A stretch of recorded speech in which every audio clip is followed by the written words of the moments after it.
The first 200 years of Roman history occurred under a monarchy. Rome was ruled by 7 kings over this period of time, and each of their reigns was characterized by the personality of the ruler in question.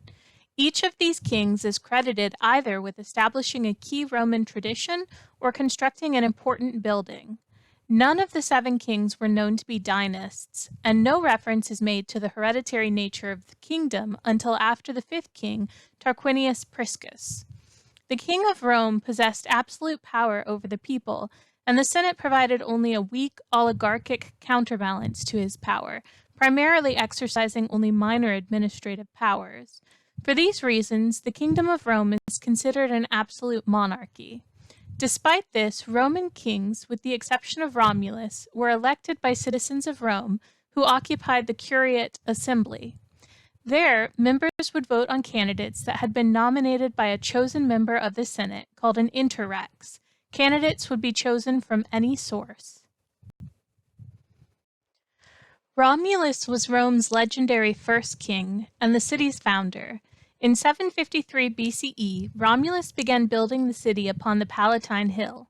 After founding and naming Rome, as the story goes, he permitted men of all classes to come to Rome as citizens, including slaves and freemen, without distinction. To provide his citizens with wives, Romulus invited the neighboring tribes to a festival in Rome, where he abducted the young women amongst them. This is known as the rape of the Sabine women. After the ensuing war with the Sabines, Romulus shared the kingship with the Sabine king, Titus Tatius. Romulus selected 100 of the most noble men to form the Roman Senate as an advisory council to the king. These men were called patres, from pater, father, head, and their descendants became the patricians. He also established voting and class structures that would define socio-political proceedings throughout the Roman Republic and Empire. After the death of Romulus, there was an interregnum for 1 year, during which 10 men chosen from the Senate governed Rome as successive interreges. Numa Pompilius, a Sabine, was eventually chosen by the Senate to succeed Romulus because of his reputation for justice and piety. Numa's reign was marked by peace and religious reform. Numa constructed a new temple to Janus, and after establishing peace with Rome's neighbors, shut the doors of the temple to indicate a state of peace. The doors of the temple remained closed for the balance of his reign. He established the cult of the Vestal Virgins at Rome, as well as the leaping priest, known as Salii, and 3 flamines, or priests, assigned to Jupiter, Mars, and Quirinus. He also established the office and duties of Pontifex Maximus, the head priest of the Roman state religion. Tullus Hostilius was much like Romulus in his warlike behavior, and completely unlike Numa in his lack of respect for the gods. Tullus waged war against Alba Longa, Fodinia, and Veii, and the Sabines. It was during Tullus's reign that the city of Alba Longa was completely destroyed, after which Tullus integrated its population into Rome. According to the Roman historian Livy, Tullus neglected the worship of the gods until, toward the end of his reign, he fell ill and became superstitious. However, when Tullus called upon Jupiter and begged assistance, Jupiter responded with a bolt of lightning that burned the king and his house to ashes. Tullus is attributed with constructing a new home for the Senate, the Curia Hostilia, which survived for 562 years after his death.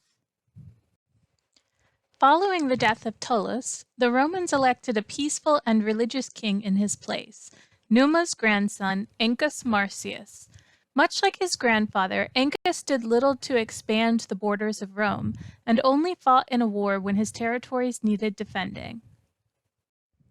Lucius Tarquinius Priscus was the 5th king of Rome and the first of Etruscan birth. After immigrating to Rome, he gained favor with Ancus, who later adopted him as his son. Upon ascending the throne, he waged wars against the Sabines and Etruscans, doubling the size of Rome and bringing great treasures to the city. One of his first reforms was to add 100 new members to the Senate from the conquered Etruscan tribes, bringing the total number of senators to 200. He used the treasures Rome had acquired from conquest to build great monuments for Rome, including the Roman Forum, the Temple to Jupiter on the Capitoline Hill, and the Circus Maximus. His reign is best remembered for the introduction of Etruscan symbols of military distinction and civilian authority into the Roman tradition, including the scepter of the king, the rings worn by senators, and the use of the tuba for military purposes.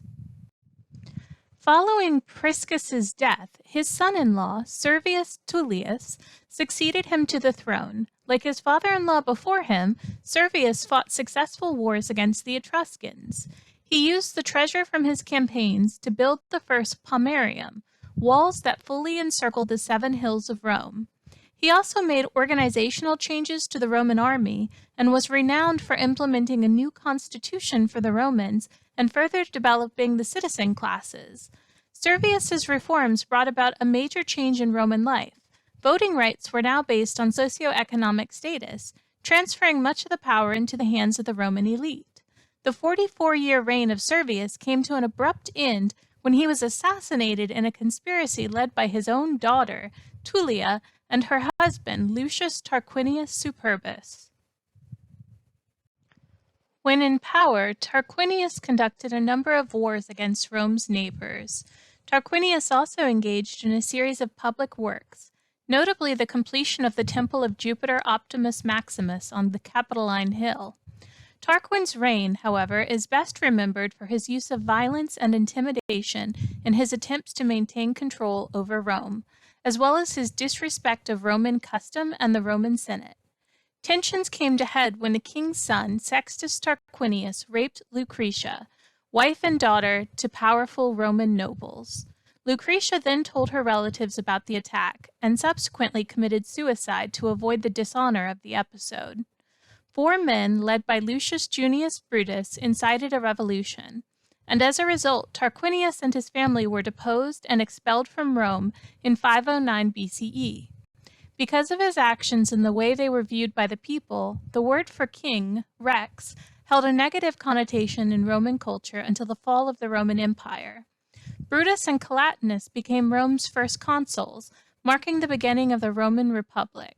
This new government would survive for the next 500 years until the rise of Julius Caesar and Caesar Augustus, and cover a period in which Rome's authority and area of control extended to cover great areas of Europe, North Africa, and the Middle East.